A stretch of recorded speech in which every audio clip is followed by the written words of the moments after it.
Hi, this is Sarah. Thanks for listening to my show, Meant for More Conversations with Sarah Ali Moore, where we explore our greatest potential, the call to serve, and leading heart-centered change with full authenticity. Hi, everyone. Happy Tuesday. It is almost New Year's. We are moving into 2021. Is anybody else just blown away by how quickly the year has gone by? I honestly am like, wow, time has just flown. Here we are at the end of the year. How many of you are working on setting your intentions right now? Are some of you sitting there geared up, ready to make 2021 your, your year of power and empowerment? Are you ready to set the world on fire for 2021? Are you taking it gently? Are you just going with the flow for 2021 and setting some intentions around that? Let me know in the comments. Today I am talking with my friend Joanna, who was another speaker with the TEDx Cherry Creek Women event that I was a part of. And her talk is centered around the 3 pillars of overcoming trauma. And I am really excited to dive into this conversation, especially because, let's be honest, 2020 has been a rough year for so many of us. And I don't know where you are in your life or how this year has treated you, but if it's been hard and it's been challenging, trust that you are not alone in that. And you may have experienced some traumatic events. You might just be feeling some emotions about this year and about, let's be honest, the fact that we are sort of distanced from one another and don't have access to the communities that we are connected with in the ways that we were before. And there's a way where that can create a lot of unsettlement and a lot of discomfort, and there's trauma that we can face during the changes and challenges in our lives. And so I think this is a great time to dive into a topic like this and really talk about how we process trauma, how we come to the other side of that, and really how we can discover wholeness for ourselves coming through trauma as we deal and process through things. And so I'm really excited to talk about that tonight with my friend Joanna. So I'm going to bring her on with us. Hi, how are you?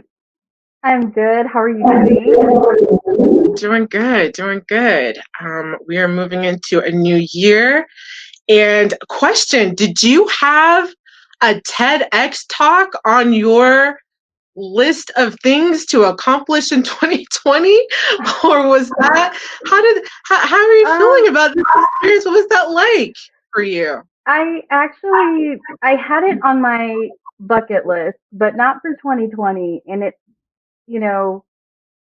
kind of crazy because I'm sure a lot of people have been experiencing this kind of 2020 bucket list type of attitude. Maybe I don't feel like I'm the only one, but it was just, I had so much more time to dedicate to projects like that on my list.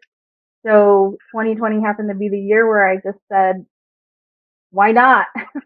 and it ended up working out, and it was one of the best things that I could have done this year, honestly. So I'm definitely thankful for that fact, and also the fact that I was able to connect with great women such as yourself and our other presenters that were with us through that experience, because it was very different, in lieu of COVID as well. But here we are. Here we are, yeah. We had a great group of women. Every topic was really powerful. And I'm just really looking forward to getting to know each and one of you more. And hopefully when this is, when we're able to gather together in person, we can break bread and, share drink and really get to know one another. I can't wait for that time. But in the meantime, meantime, I'm so glad that we can interact here and get to know you some more and to dive into this incredible talk that you did and vulnerable talk that you did about trauma and the experience that you had and what you went through. So let's start off there. So I don't know if you have had a chance, everyone, to take a look at Joanna's TED Talk. The link is in the description section of our talk this evening. So definitely when we're done here tonight, go ahead and click on that link and watch her video. But for those of you who are not able to watch Joanna's talk, Joanna survived a incredibly difficult, challenging situation that, no, we hope nobody has to go through something like this, but it's something that's happening more and more in today's world. So Joanna, I'm going to turn it over to you and go ahead and share with us the experience that was a culmination of this talk that you presented for our event. Well, thank you so much for having us on your platform and sharing your platform with us, first of all. But yes, the Aurora Theater shootings happened in 2012, and my TED Talk talks about how I repressed having to deal with that trauma for a very long time, and how I struggled through other means of dealing with it. And it was something where I knew that I wanted to share eventually. And when this TED Talk experience became a reality, it's something that emerged as something that I needed to share with whoever would want to watch the talk, because a mass shooting is definitely a traumatic thing, and you're exactly right about that, Sarah. It's happening a lot more in our society, and so more people are having to deal with a trauma like that. However, the intention of my TED Talk was to talk about how we all have experienced trauma in some capacity. That just happened to be mine that I struggled with, and then eventually was able to figure out how to live through it, how to live with that have happened in my past, because it doesn't ever go away. We just learn how to live through it. And but it's something that we all can have in common and come together to help each other through. So so that was really just the focus of my talk. Obviously, well, because you've seen it, Sarah, but for those that haven't, I also make sure to mention some key people in my life that I've been lucky enough to have that really embody these pillars that I talk about, these 3 pillars that help me even today, in all aspects of life, to live through trauma and help others also figure out how to find their way through it.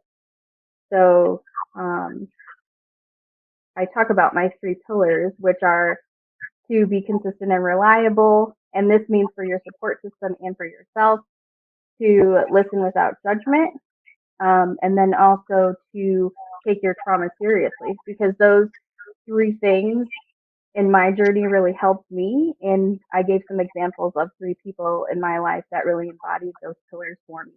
But in all actuality, we also have to take responsibility of our healing process as well and embody those pillars, whether it's my 3 or 3 that you find for yourself.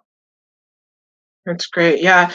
I would definitely want to jump into those or dive into those 3 pillars. But before we get there, so your talk really opens pretty powerfully as you're setting the scene of going to the movie theater for this movie premiere that's highly anticipated. I mean, it was was one of those movies that was so highly anticipated.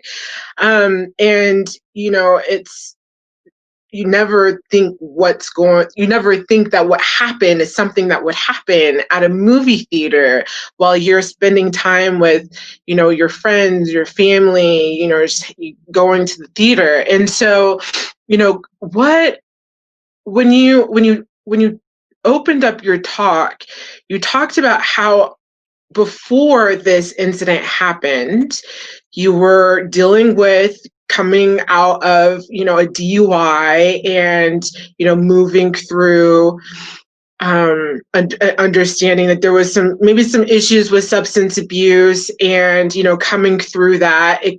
And whenever, for me, you are 100% correct in that what we all share commonly is trauma. Every single person walking this earth has gone through some form of trauma, and that is definitely a connective experience that we can have that leads us to greater empathy for ourselves and for one another. But when you're dealing with, coming through an incident like that, DUI, that's maybe opening your eyes to like some other situations. Am I right in saying that there's probably some past trauma there before that you were coming through, and then you come up to this incident that has just really, like Pandora's box, just taken the lid off of a lot of things? Yes, definitely. There were some other really traumatic things that happened prior to 2012 with the Aurora Theater shootings, and I hadn't dealt with any of it, honestly. So exactly what you're saying is hitting the nail right on the head. And that theater shootings really was in a culmination of everything together that kind of pushed me over an edge. Because, as I end up mentioning during the TED Talk, my substance abuse issue with alcohol in particular didn't go away after I had finished my DUI requirement. It, it seemed like it got worse. And it wasn't until I actually started working in the mental health field that I actually figured out through helping others, that I needed to kind of figure my own self out. And started to peel back the layers, and actually realized that the issues that I was having with substance abuse and things like that were because I was suppressing these traumas instead of dealing with them. Because it was easier. It was easier to bury myself in school. It was easier to bury myself in my 2 or 3 jobs. Right. But I wasn't sleeping well. I wasn't taking care of myself. I wasn't. I was taking care of everyone else, and so it was something that, I mentioned a time when I woke up in detox and I had to call my mom, and I was so embarrassed about it. But that was one of the times that I really had to have that conversation with myself once I was sober and look myself in the mirror and say, Joanna, you have to do these things that you're wanting your support system to do for yourself as well. And if you're feeling like something's missing in your life, whether it be that reliable and consistent piece or the non-judgmental listening or the taking your trauma seriously, I needed that for my support system, but I also had to learn how to do those things for myself as well. So I would say when I was at the lowest point, like when the theater shooting happened, is when I actually just pushed it all off. I think Carlos and I were being offered, to do a story on the news, or, gosh, can we interview you for a special on the theater shootings that we're doing, an article that we're doing. And we were constantly like, no, we'll give our statement to the courts, but we don't want to relive this over and over and over again. So in essence, I just kept pushing it off and kind of trying to live my life as if it didn't happen. And that's why I feel like it was this cycle that I couldn't get out of for a while. The repression of destructive, yeah. Right, and repressing those things down. And Mm-hmm. I can definitely relate to that experience personally, and the effects that happen when you're repressing, trauma, and what it's like, what is that moment of awareness that comes? Because for every person, that moment of awareness is different. But would you say that the moment of awareness was in your work with other people, like when you were Mm-hmm. specifically around that? And I find that so interesting because would you say, or would you agree that oftentimes when we are looking for our purpose, or we're looking for, how we can have greater meaning in our lives, we often go down this path towards our pain, and it's a way of engaging with our pain without actually having to take ownership of it in a way. But in Yep. doing that, it's like it puts you in direct connection with the thing in your own work that you need to do. Would you say that that's what you Yes. experienced? Definitely. I subconsciously I felt like, that I talk about survivor's guilt. I didn't say it actually verbatim during my talk, but um, I said that I had this guilt for surviving. Mhm. And in psychology, survivor's guilt is a real thing. And I think a part of me having that guilt subconsciously put me in the mental health field. And I guess there's a saying that people say regularly, which is if you can't do, you teach.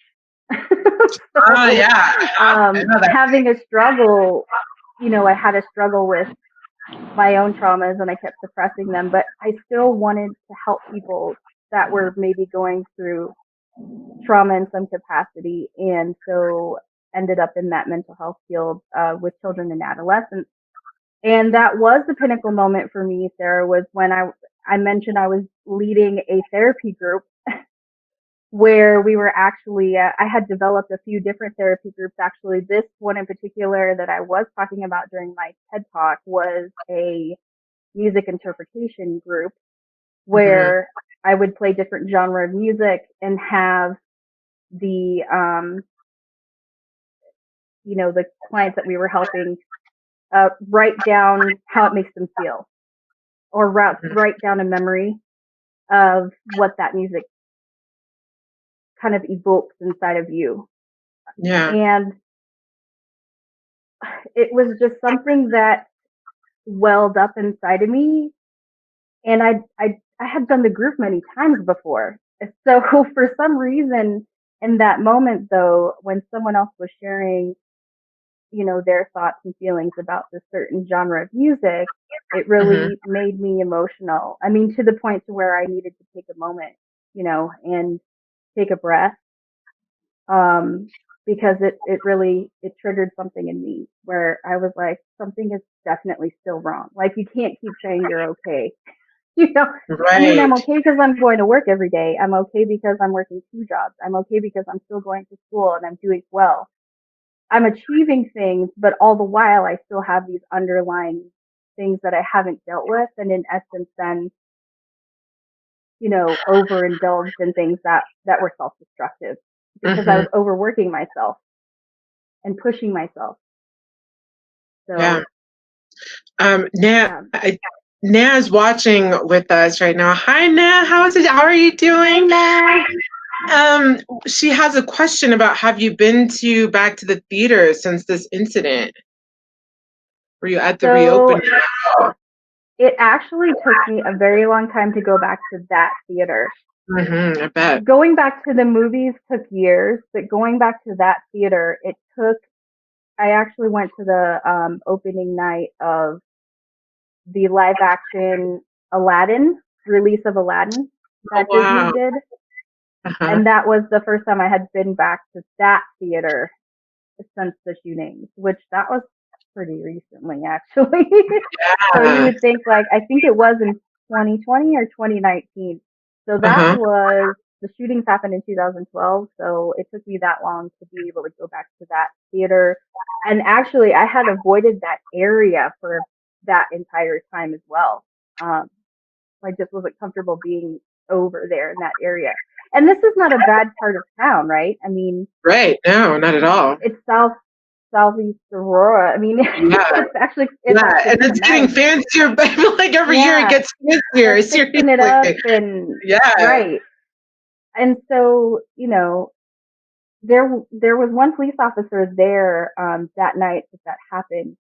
But obviously, no one's ever ready for that to happen in a theater. Right. Um, there was so 70 people were wounded, 12 individuals lost their lives, and the youngest victim, I believe, was 5 years old. She was a little girl. Oh, God. Um, and it it just was the craziest thing. It was the Mhm. craziest thing. I would never wish that on anyone. And actually, there were, that's near the Buckley Air Force Base, and so Right. we did have some families there that had the parents that were military background. They did some tours, in other countries, and then come home, and then that happens. I mean, who in the world? I don't know. It's just the craziest thing.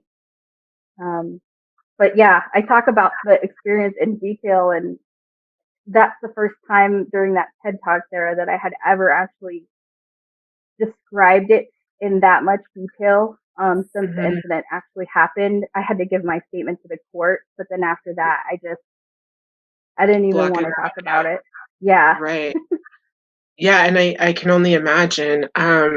I mean, and I will first and foremost say what a blessing to have you here to share this message and to carry forward, this story of resiliency, coming through an incident like this. And I think that's just everything. When you were talking about um coming to an understanding of, there's some stuff that I need to process here. What would you say is like the call it like where does like the courage, right? There's some courage that it takes to be honest about where you're at and what you haven't looked at. Um and so what would you say is the process of coming to find the courage and how people can find the courage to reflect honestly and say, "Hey, I need some help here." I think that it, the courage for me came from when I was at my lowest point, Mhm. because I was tired, I realized. Most of the time, the one thing that was consistent every time I would have a falter, like waking up a detox or, um, you know, being blackout drunk, to be 100% transparent with everybody, that's how bad my substance abuse issue was. Mm. I just was tired every time. Like once I would actually gain my recognizance back, I was just like, why am I doing this? And um, every time I would have an incident like that, I luckily had people that I could lean on um, to talk it out with them. Like my best friend Stephanie. I mentioned Carlos, my significant other, and my mom. But for people to have that type of a support system, um, Mhm. people around us also have to be willing to be there for us and have to be willing to, work with that individual that might be struggling to formulate what's going to be their pillars, in Mhm. essence. And the courage really came from my support system after I was, willing to, I guess you could say, do a recounting of events in my life and Mhm. actually come to a realization like, yes, Joanna, all of this happened to you. Like this, Right. this is not, yes, you survived it. Yes, you're doing well, but what is it doing to you internally? You know, Mm. the courage, you know, the simple answer is the courage came from when I was to rock bottom and hit my lowest point. But it also came from the consistency of my support system every time something like that did happen where I was being self-destructive, and they were always there for me in some capacity. So the important thing about my TED Talk is you can't do it alone, you know? Right. And I had to come to that realization through struggles that I had with, or disagreements or arguments that I had with my support system. It was a rocky road. I had some arguments and fights with my significant other. We broke up a couple of times, and a lot of times I had to set myself down and have that conversation with myself, like, you have to take responsibility for your part in this, right? If I was blackout drunk, who was forcing me to drink? I mean, it really came from encouraging you. Yeah, it really had to come from me having that internal conversation with myself. But then I had to admit that I needed the help, and I did that through just opening up the communication, regardless of shame, regardless of judgment. And the pinnacle points would happen when I had a falter or, you know, some type of misjudgment on, or made a wrong decision or something like that. And I had to admit it. I had to admit, like, what my part in it was. You know, like, yeah, Joanna, you probably should have just stopped, or you probably could have just, you know, went home. And it came for me through that self-reflective time, but also just being tired. I was like, I don't want to do this anymore. I don't want to hurt the people that I love because I haven't dealt with everything that I've been through. And that's essentially what was happening. Yeah. It's interesting that, it's when we might have to hit our lowest point in order for us to recognize that, you know, I'm struggling, and being able to come to the truth of that. And I would also say, you know, that's oftentimes the experience for most of us, is like, we got to be down hard and downtrodden before we get there. But it doesn't have to be that way. I think, you know, if for anybody out there who is, you know, listening to this, who is maybe coming to terms with the fact that maybe, like, some of the things that you talked about, Joanna, the busying yourself, the diving into stuff, the striving towards distraction, the staying busy, you know, and avoiding. And and that literally gets to the point of exhaustion where you just can't anymore. And if you're a person who's sitting out there and you are exhausted, you might look into that exhaustion before you tap out and recognize that, hey, maybe what I am dealing with right now is something I need to face, and maybe I need to look for some help or some support. When you're talking about your pillars, Joanna, which, you know, you mentioned your mom, you mentioned your best friend, Carlos, of course, who's gone through this with you, and amazing that the two of you still together, having gone through this together all these years. And it's, you know, what I would say, you know, one is it that your support, how you figured who your support was, is that these are the people who showed up for you without question. And then and then the second part of that question would be, for someone who maybe feels like they don't have support, or they're not feeling support, do you have any advice, or what you would say to them as far as finding support for themselves?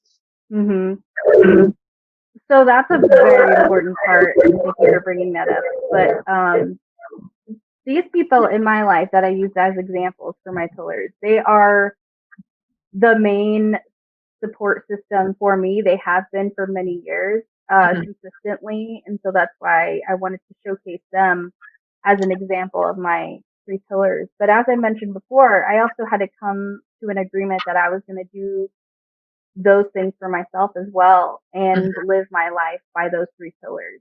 Mhm. Um, and I can honestly say that if you're feeling like you don't have those key people in your life, which some of us might not, Mhm. one of the things that I always encourage uh, in my mental health background was to look into resources that are around you and in your community. Um, there are support groups that are available that you don't have to meet in person for. Well, and that's happening more on a larger Right. scale in Yeah. the pandemic now Yeah. anyway. But um, and there's a part there too that I want to say, Sarah, like it's a two-part, almost a three-part of my TED Talk, because I always, at the end I say, let's ask each other how we're doing and mean it. Knowing that each one of us has been through trauma in some capacity, if all Mhm. of us can have that in mind and really take from the three pillars that I presented or develop three pillars that work for you, if all of us are willing to be there for somebody, then there's somebody there for everybody. Right? And so that might come in many different uh, facets of life. It might be somebody that you work with. Mhm. Um, like I was mentioning to you, I embody the three pillars that I presented in all aspects of life, even in my professional life. I think it's very important that you look into resources within where you're employed, because a lot of employers are now offering the um, employee assistance programs, maybe, Mhm. Mhm. where you get free therapy sessions, um, because that's definitely something that, if it's available at your workplace, if you, I mean, and here's the thing, you could have been dealing with trauma a long time ago, like me, and then Mhm. you just can't kick something gets you worked up or something triggers you and you can't figure out quite what's going on, and so then you can need some therapy for that. You can also have not, maybe you think you haven't dealt with trauma, but you get stressed easily in everyday Mhm. life. Um, Therapy is there for that. I was in therapy for something other than the Aurora Theater shootings, and then I worked in the mental health field and learned about all of the mental health resources also throughout our communities here in Colorado. Actually, Colorado is one of the best states to live in, if you need help. Our suicide hotline is great. It's a great resource. 211, you can always call there and ask them for what programs they have available free of charge as well within the community. Your county has programs for you. And here's the thing, so, because I've known some people that I've helped in the mental health field that were in the foster care system, or um, or they don't have resources financially. There's still things that you can tap into in your community and reach out for help. You can Mhm. call into that the county, and you don't have to give them any information about yourself. If you just want information about what resources are available, you could just Mhm. call in and tell them that you just want to know what are the phone numbers that I can call to Mhm. get more information. What are the websites I can visit? Um, and so those are some of the things that you can do to try to find help in some capacity if you don't have an actual support system yet, Mhm. and you're building them from the ground up. Uh, Mhm. and if you've decided that that is, because you have to decide for yourself, right, Sarah? Like Right. that I want to build this for me. It starts with us. It starts with Right. the individual. Yeah. We have to decide. Okay, I want to be that person that is a pillar. If that's Yeah. something that, because a lot of us struggle with that too. Right. And we might think it's a lot of work, which is fair. It could be. Mhm. Somebody's trauma, like you and I were talking about before, might not be the magnitude of something that maybe you've experienced. But, if we as a society and in all of our communities can decide that we want to be a pillar for somebody, ask each other how we're doing and genuine about it, be authentic. Maybe some of these people that don't have a person support system, they might have more to tap into if people are more receptive and open to being there for one another, you know. Yeah. Even if it's something like this, Sarah, I mean, this is great. Like just a Yeah. chat type of a Yeah. platform Opening the where conversation. open up the conversation, have the uncomfortable conversation, you Mm-hmm. know, and listen without judgment, like, really hear them out. Don't tell them what to do. That's something else that really helps me is instead of someone telling me it's going to be okay, I had people that were telling me this really sucks. I'm so sorry. Take the time to be upset. That's really important too, you Mm-hmm. know? Mm-hmm. And, so yeah, that's I Yeah, I have to say, thank you for talking about like the community resources that are available.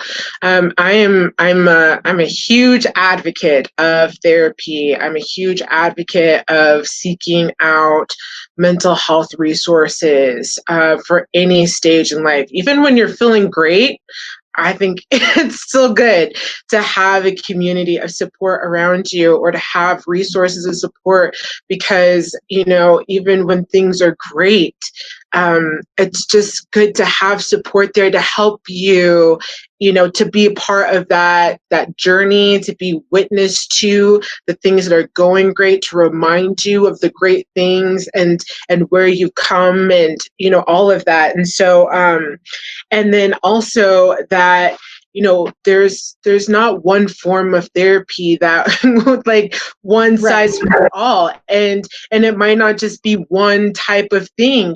There might be several things that you apply, and I'm a very transparent person, and for me, I'll be honest, I've done therapy groups, I have gone to therapy, and was great are resources like Overeaters Anonymous, CODA, Alcoholics Hmm. Anonymous, groups that holds the space of vulnerability where you can be real and raw and share where you're at in your process.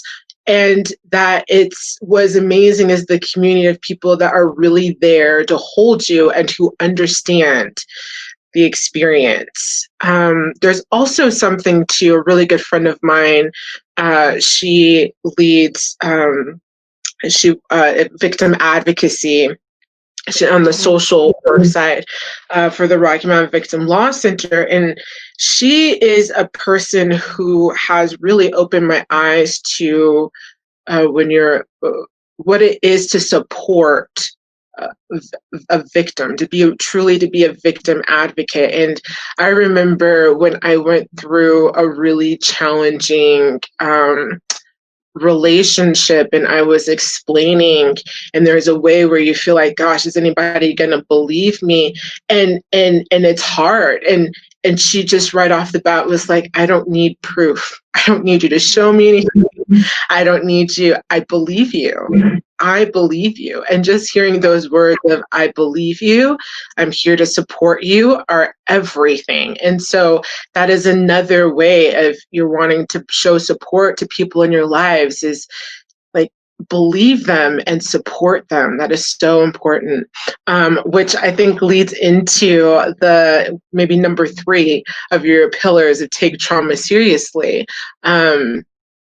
Before we get to these pillars, I now had some really good questions here. Have you kept in contact with the other theater survivors? So I actually did not. I feel like maybe I wouldn't have had such a struggle if I had, but Mm-hmm. the only person that I really knew was Carlos in that theater. I think one of his Uh-huh. friends was there that he worked with. Um, but besides that, I recently learned that it's just so crazy how small the world can be. Um, one of my coworkers knew one of the gals that her daughter was killed that night, and she actually was shot and is paralyzed from the waist down. Mm-hmm. Um, and I just learned of that recently within the last few months. Um, And a part of me now wants to reach out to survivors and just Mhm. let them know, like, that I'm so sorry, for what happened. But to maybe try to connect with them. But I haven't really kept in touch with them now. It's something that I have wanted to do, so maybe perhaps I'll get into that, hopefully soon. Kind of Has crazy, this huh? No, it's not crazy at all, actually. I feel like that's probably more normal because it's when you go through a traumatic experience like this, you really just want, that's the thing with trauma, is like we just want to close the door, act like it didn't happen, shove Yeah. it under the mat, like put it away, it didn't exist, right? And so, of course, that makes perfect sense. And I totally would understand that. And if that feels like it's something that's calling you, Yeah. maybe, like definitely do that if you really feel called to. And also know that you also don't have to do that too. Right. Um, It's a great another, question. it is a good question. And then what about, has this strengthened or changed your views on gun control at all? Which is an interesting Yeah, subject. Yeah. it is. So to know a little bit about my background, it might help to understand my view on that a little better. Good. I come from a military background. My father was in the Air Force. My grandfather Mine too. was in the Navy, and I have a cousin who's in the Army. Um, I believe in our Second Amendment right to bear arms, but Mhm. I had prior to this um, tragic event happening, um, I had felt very strongly about gun control laws, that they Mhm. weren't strict enough, and this did strengthen my view on that. Mhm. Um, because how firearms had been handled, and I feel like they're still being handled really loosely, Yes, they are. is that anyone can buy one. I mean, Mhm. Yeah. there's no sense of accountability, and if you knew the whole story around the actual gunmen at the theater shootings, which I just don't even speak their name, but Mhm. um, they were purchasing these weapons for months on end. Right. Uh, and ammunition for months on end, and had Right. some really sophisticated, like, ballistics type of equipment. It Right. was just it. It's something that I feel like does still need a lot of reform. There needs to be a lot more accountability with how these firearms and weapons are sold, why they're even accessible at the a sophistication that they're in. He had an assault rifle, Mhm. into bringing it into a movie theater. Um, it was like a smoke bomb, I think, is what he initially threw into the crowd that I described. Okay. He was in full ballistic gear. Uh, Right. I why that. are you, Right. and how to not put together when we know about online sales of these things? Mhm. So I still, though, I did take a conceal and carry class. I don't carry my own license yet, but I Mhm. do plan to eventually. Mhm. And I know this is a very, controversial type of topic, but I'm always willing to share how I feel about it. And I do feel like there could be a lot more care and accountability taken when it comes to the accessibility of the caliber of these weapons that this individual in particular had access to. Why? Right. I mean, it just doesn't make sense. So yeah, that's kind Right. of how I feel about it. Yeah, no, I think that's a great stance to take, and I really agree with that. Okay, so moving into these three pillars, being consistent and reliable, to listen without judgment, and three, take trauma seriously. Now, in your talk, when I was hearing it, I was thinking, gosh, from the support side, how can I be consistent and reliable for, a loved one who's going through trauma? How can I listen without judgment? How can I take Hmm. trauma seriously? But you're also wanting to point to the fact that as the survivor, these are also pillars that we need to apply to ourselves. And I think that we have this short period of time to get this talk and I squeeze know. this from the window. And I would love for you to expand the conversation around these three pillars and how they apply to the survivor, using these pillars for themselves. So thank you, Sarah. Yes, definitely. I feel like that, like you said, I think we were given a certain window of like 10 to 13 minutes, something like that, for the optimal time for our talk. And I think I surpassed that. My talk was like 14 minutes and some change. But it so I didn't get to expand on this part of it. But yes, I meant for the pillars to also be for the survivor, because we ultimately have to decide that we want to take control of what we feel like we're spiraling out of control for. And being consistent and reliable for me looked like, hey, you have to be consistent and reliable in your goals. You also have to be consistent and reliable in what you're doing to combat your self-destructive mode, your self-destructive ways. And so, my support system was doing that for me. And every time I took a tumble or a fall, they were always there for me. But are you going to keep tumbling and falling? Right. After a while, your support system gets a little tired too, because they love you. They don't want to see you doing that to yourself over and over and over again. So I had to take accountability for my own self-destructive nature.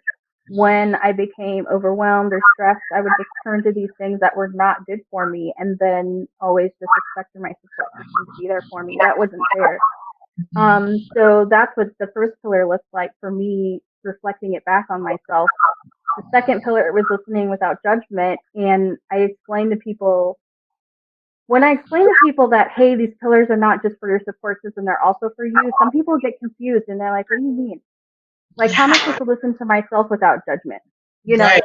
And a part of that is, it's hard to think about, because it should come naturally, I feel like, is why we have that initial reaction, but it doesn't. And I had come into realizing that when I didn't tell my mom about my DUI until after I had finished all of the requirements. It was because I was ashamed. I felt like she was going to be so disappointed in me. I mean, I just didn't want her to be upset with me at all, or to upset her. And the fact of the matter was, she's my listening without judgment pillar that I use as an example. She was still going to be there for me regardless, but I had a hard time taking that judgment part out for me, for things that I did that I felt were wrong. And so we have to do that for ourselves too. And kind of how I mentioned to people, good people make bad decisions. I had to realize that too. It doesn't mean I'm a bad person because I made a mistake. But you have to listen to yourself and be honest with yourself and say, why did I do that? Let's get down to the real issue, like what really happened there. Once you are in sound mind and you're back sober, which is the case for me, and I could think with a clear head, stop judging yourself. Be honest with yourself. So that second pillar was definitely important for me to do, as well as have my support system do, to reinforce that. The last one is to take trauma seriously, and I'll tell you what, that is the part that both Carlos and I kind of struggled with, but everything kind of came together when I accepted the TED Talk invitation, initially to talk about trauma and help others that have survived trauma live through it. But then it culminated into talking about the theater shootings, which I never had really talked about in detail before the TED Talk. So that part of taking the trauma seriously, I was able to stop joking about it, because I would just joke about it, be like, oh, well, drinking is my thing. It's how I deal with my trauma. Or working myself to death is how I deal with my trauma. Like, girl, take your trauma seriously. If you want other people to take your trauma seriously, then you also have to do that too. And realize that what you've been through is not okay. It's, number one, it wasn't okay. Number two, It's not normal. You know, Yeah. and number three, it's okay to not be okay. It's okay. It's okay It's to not okay to be. say like, yeah, it's okay to be a hot mess, which seem to be the theme I've had That was it. too. Hashtag hot mess. That should be the Hot mess. So tagging your, you know, yeah, your tag.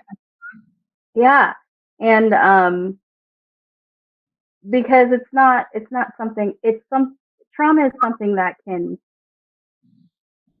ruin your life, but it also can be something that helps you decide to live on and Right.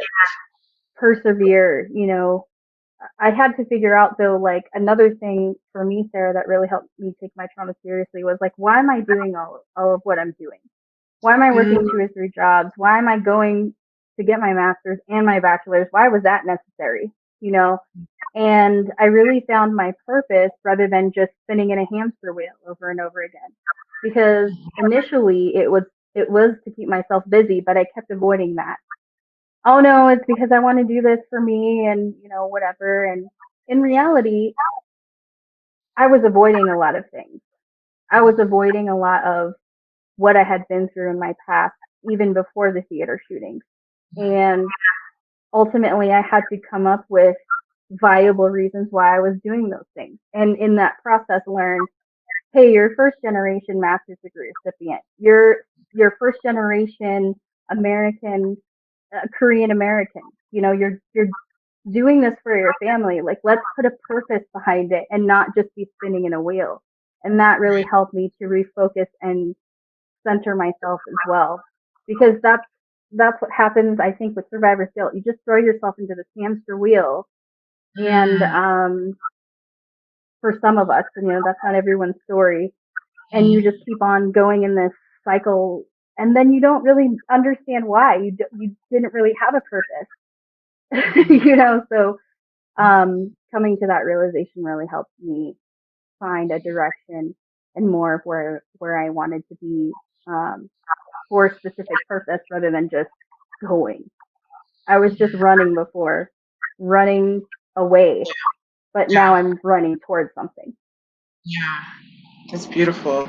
I two things that I pull out of what you're saying here, and one in that, in your trauma itself, when we go through these challenging, difficult moments in our life, it's so hard, especially when you're just coming out of it. It's really hard to find the silver lining, we'll say, in it. And first and foremost, know that you don't have to. But also, like, allow yourself to be open that one day you might actually be able to see that there is a silver lining. It's okay if you can't do it in the midst of coming out of it. But if you could just be open to holding on to, this seed that there is a silver lining in it, because it is something that is happening that might be pointing you in the direction of something that is greater, and that's what you're pointing to, is this, discovering purpose, discovering passion, discovering, the heart that wants to give and be of service in others, and knowing where that's coming from, and to have the experiences to meet that purpose and to meet that passion. And so it's, even if you're going through something right now and you're lost and you're like, I don't understand why this is happening, it's okay to not understand right now. But if you can plant a seed that is like, maybe one day I will understand, and where it's leading me is somewhere greater than I know right now. That's a beautiful way to look at that, Joanna. And then when you're talking about the listening without judgment piece, which I really love, I personally am doing a lot in my own. I have a spiritual practice that I do.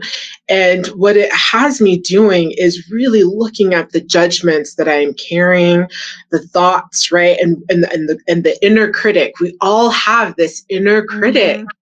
And what's interesting is if you really sit with it objectively, what you might discover where that critic comes from or the voice that that critic carries. And for me, I realized directly where that voice, like its roots are coming from, which always comes from the past. It always comes from your childhood. It comes from your upbringing. You can pull at it from there. And it's really important to recognize that that voice is not you, that that judgment is not you, that you are greater than that, than those judgments. And being able to listen to yourself, your trauma, your experience, knowing what it is that you've gone through, and to not, if there's a judgment coming up, recognize that that judgment is not, it's not you, and it's not serving the moment, and allow yourself the permission to meet the moment and to caretake yourself. And I would say even more so, what is so important when you're coming through a traumatic experience is to be as kind and gentle, go as soft as you can with yourself as possible, because it is so important in order to start that recovery and healing process, to go softly, and to really nurture yourself and to do that for yourself, first and foremost. So I really love that pillar and applying that to yourself, Joanna. Thanks. It's definitely something that I had to learn over time. So you're exactly right. Definitely don't punish yourself if you don't feel better the next day. It's going to take, or a year from now. Or years, it's almost a decade later and I'm finally able to talk about this trauma without getting really emotional and crying myself to sleep at night. It's going to take a lot of trial and error, self-discovery, self-reflection, self-awareness. Some things that I learned to do is to journal and write. If I didn't have someone to talk to, even just like self-awareness things like breathing, definitely also helped me also when I was like maybe not feeling too good about myself. Sensory exercises, also meditating, which it takes a while to get be able to meditate too. When you're an overthinker, to clear your mind is really, really hard. And if you're a hamster in a wheel too, yeah, you're that's part of the journey. Yeah, exactly. Yeah. You're not supposed to be able to clear your mind. That's meditation is for those of us who can't do that. Exactly. Yes, exactly. But those things definitely did help me too. And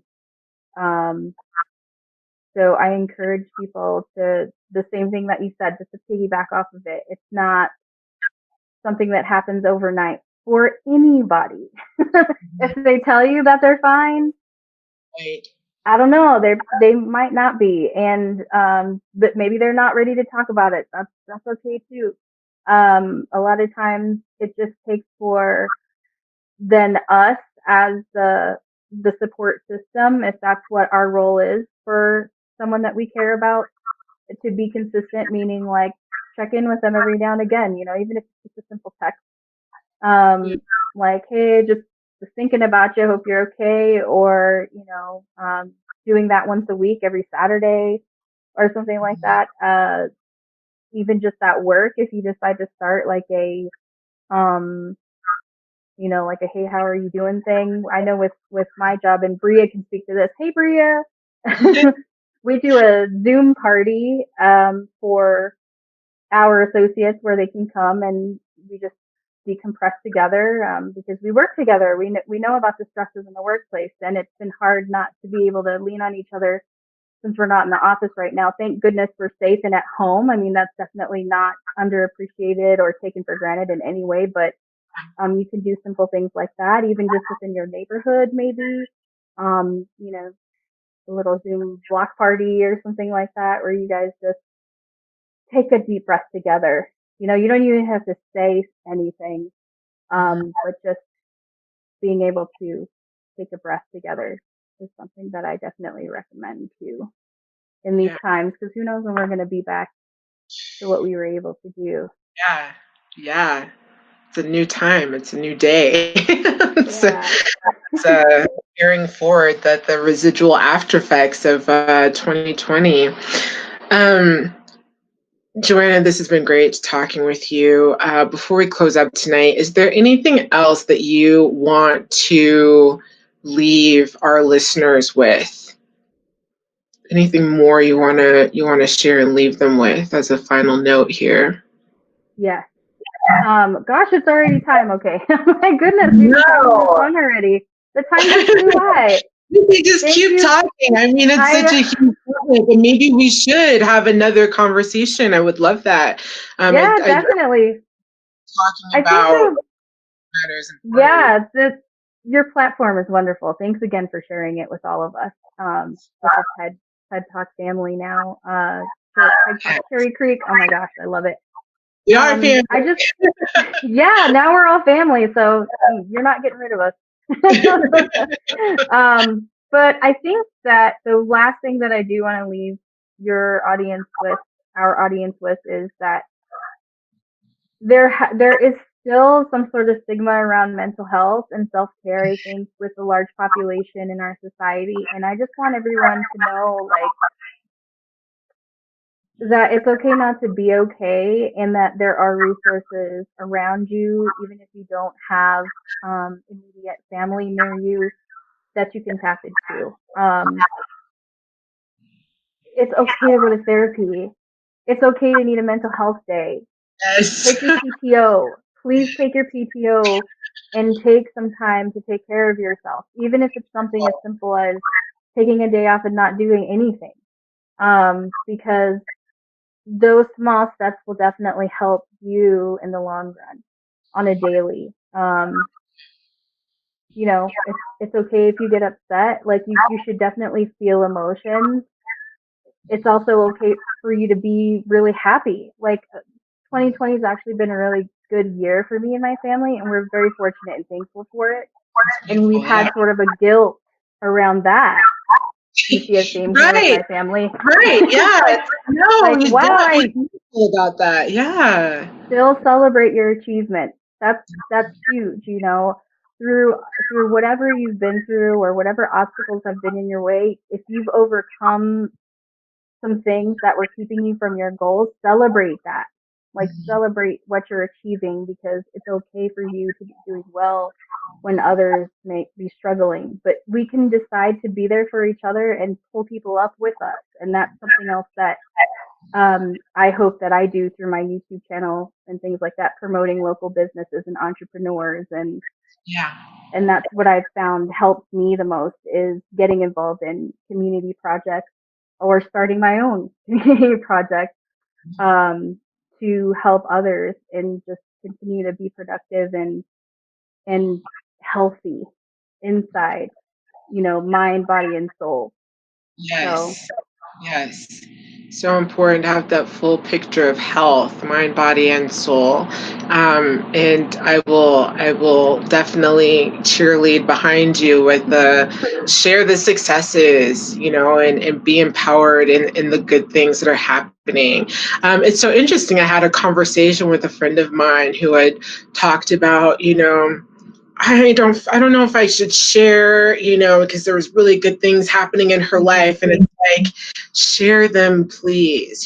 For those of us who might get uncomfortable when we hear good things happening, because maybe we're in a difficult, challenging time, rather than judging those things, one way to look at it is as an example of what else is possible, or what we can set our sight for, or, to bring in or invite in. I really do think it's good to share the good, because we need those reminders that, like, life can be good, like it gets to be good. yeah, And we can create that, even when we're going in those those lulls, there's always an opportunity for us to come back up to those heights again. And so I love that you left that message with us. It so resonates with me, especially in this time right now. Good. So how can people connect with you, Joanna? You have a YouTube channel. Tell us some more information about that and how to connect with you. So I have a YouTube channel. It's called What's Good with Joanna Michelle. And basically, I have been connecting with local area artists and entrepreneurs here in Colorado to feature their work or their business. I actually met with Candace today. So she has like a pop-up bakery. It's so much fun. But also, too, my major for my master's was business administration. And I know one of the biggest struggles for small businesses and entrepreneurs is promotion. So what my channel does is it promotes these businesses and artists without a cost trickle down to them. We don't have a sponsorship agreement or anything like that. It's literally just us featuring what's good and what's happening in the community or things we have to share with the community that are good. Like we did a turkey giveaway for Thanksgiving, and then also my mom had a mask project, so we did episodes on that. You can find me, Joanna Michelle, on Facebook. We also have an Instagram, Joanna Michelle, and a What's Good LLC. So WGOOD LLC is my business Instagram page. And yeah, you can just connect with me on any social media platform. I'm on LinkedIn too, so you can also search Joanna Michelle on LinkedIn if you have a professional profile. I'd love to connect with anyone. So I'm all over the place. That's great. I love it.